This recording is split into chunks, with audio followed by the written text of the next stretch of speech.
Play സ്റ്റോറിൽ പോയതിന് ശേഷം ജിയോസ്ഫിയർ എന്ന് സെർച്ച് ചെയ്യുക. അപ്പോൾ ജിയോസ്ഫിയർ ആപ്പ് വരുന്നതാണ്. അതായത് ഇതൊരു വെബ് ബ്രൗസറാണ്.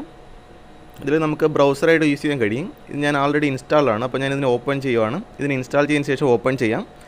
അതിന് ശേഷം ഈ ബ്രൗസറിൽ പോയി നമുക്ക് എന്ത് വേണോ ഗൂഗിൾ സെർച്ച് ചെയ്യാൻ കാണുന്ന കാര്യങ്ങൾ സെർച്ച് ചെയ്യാവുന്നതാണ്. പിന്നെ നമ്മുടെ പ്രൊഫൈൽ കാണാനായിട്ട് ഇവിടെ പോകാവുന്നതാണ്. പ്രൊഫൈൽ പോയതിന് ശേഷം ആദ്യമായിട്ടാണ് നമ്മൾ ഓപ്പൺ ചെയ്യുന്നതെങ്കിൽ സൈൻ ഇൻ ചെയ്യണം. അതിനുശേഷം താഴെ ജിയോ കോയിൻ ഉണ്ട്, അതിൽ നിങ്ങൾക്ക് സൈൻ ഇൻ ചെയ്യണം. അത് സൈൻ ഇൻ ചെയ്യുന്നത് കഴിയുമ്പോൾ നിങ്ങൾക്ക് ജിയോ കോയിൻ ഏൺ ചെയ്യാവുന്നതാണ്.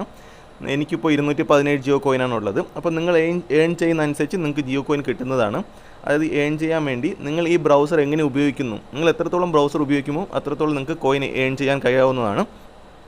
നമുക്ക് പിന്നെ കുറച്ച് ടെക്നിക്സ് ഒക്കെ ഉണ്ട് ഏൺ ചെയ്യാനായിട്ട്. അതെങ്ങനെയാണെന്ന് ഞാൻ പറഞ്ഞുതരാം. നമുക്ക് VPN ഉപയോഗിക്കാം. VPNൽ നമുക്ക് ആഡ് വരും. ആഡ് കാണുവാണെങ്കിൽ നമുക്ക് കുറച്ച് കൂടുതൽ കോയിൻസ് കിട്ടുന്നതാണ്. പിന്നെ ഈ ബ്രൗസറിൽ വരുന്ന ആഡ്സ് ഒക്കെ നമ്മൾ കൂടുതൽ ക്ലിക്ക് ചെയ്യുകയോ അത് കാണുകയോ ചെയ്യുകയാണെങ്കിൽ നമുക്ക് ജിയോ കോയിൻ കുറച്ച് കൂടുതൽ നമുക്ക് പെട്ടെന്ന് ഏൺ ചെയ്യാൻ കഴിയുന്നതാണ്.